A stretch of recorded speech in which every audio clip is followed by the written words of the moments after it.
now we see it Right. all the time. It's getting crazy. So yeah, I don't know for sure. I can't say, but it seems a little more than irony at this point. That's all I'm saying, man. It's Yeah, like I'm not. I was like, I'm not alleging anything. I'm just saying, right. I'm just Yeah, like, I I'm just think there's a pointing out lot of. this. I think there's a lot of. I mean, I think that there's a. Unfortunately, I mean, just in this, not just music, but things in general. I think there's a lot of money to be made off of controversy and negativity, man. Unfortunately, speaking of which, and how are you on time, boss? I mean, are we good still for a couple more Yeah. minutes? Yes, Okay. sir. We all the way. All right, cool. Speaking of which, there is unfortunately money to be made on negativity and controversy. Yeah. We do see some podcasts take advantage of this. I'm not gonna say anybody in particular, Adam22 or anything like that, but like, what's your take on podcasts that get people to get up here and ask them what I call to be seriously incriminating questions?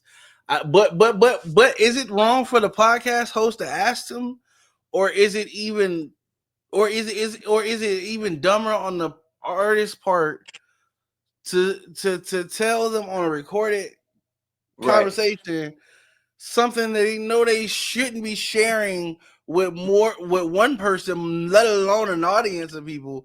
Can Right. you help me make sense of it? Because I don't know. Like, Yeah. you know what I'm saying? Like, or is the podcast host wrong for asking the question? Or is it like, because the potential damage, right? At this point, Especially if that you're doing your homework. you know what I'm saying? So are you, like, what is it? Like what is it? Is it clout? Like, what is it? Is it like a lack of intelligence? What, can you explain it to me? About, because I know you see some of these interviews, man. Like such as Absolutely. what's going on with Adam 22 Oh, and all the guys yeah. with with the Rico. Yeah, that's Well, with many of crazy. the That's Ricos, right? crazy. Like, it makes you wonder, like, I why don't. did you answer the question? You know what I'm saying? Yeah, Like, so I just, what's your take on it, bro? Let us know. I've never, I guess some of it. I'm not a huge I'm not a huge Adam 22 fan personally. Me neither. Yeah, I don't love Culture his of style Oprah. and how he came up like doing things, you know what I mean? When early on it seemed like he kind of was getting a lot of like, I feel like he intentionally was getting a lot of the younger artists who, got some sort of beef going on, or like, kind of the Mm-hmm. artists that are a little more out there or quote unquote weird, or got these weird things going on about them, because he knows that the controversy sells. There's money to be made on it. He I'll was throw. instigating professionally, bro. Is what he was doing. Yeah. But go ahead.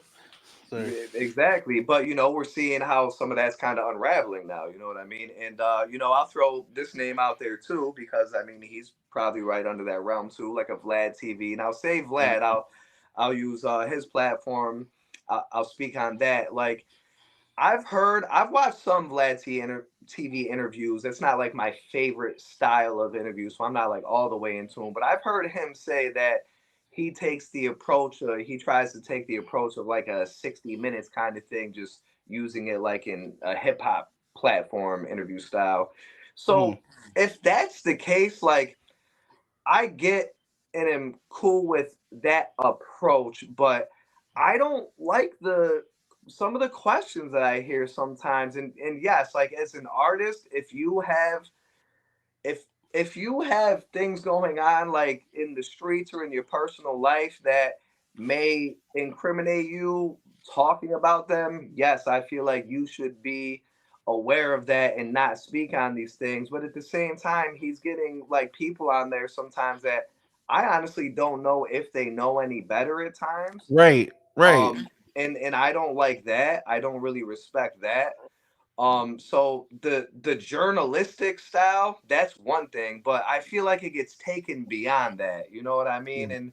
And so yeah, I mean, if you know, but it's the same thing. It all boils back down to they know what they're doing. They're not just ironically touching on these same kind of topics Right. with artists and people all the time. I mean, you know, he knows what he's doing. You know what I mean? He knows that gets people's attention, and that's what sells. And he knows people are. It's no. I look at it no differently than I think that America and the world has an obsession with kind of like, I don't like, the streets are like gangster shit. Like it's no different Mhm. than like we're entertained by like gangster movies. You know what I mean? Mhm. Like we, I loved watching like mafia movies and stuff growing up. You know, it's entertainment. So I feel like that it's the same thing in music. You know what I mean? There's an obsession. America has an obsession with these things because especially people that aren't actually in it and haven't actually Right. lived it and don't know what's going on. It's just, to them, it's just like they're eating their popcorn, listening to the interview, and it's just a form of entertainment for them. And these platforms are taking advantage of that, and they I think they know what they're doing, and I think that they're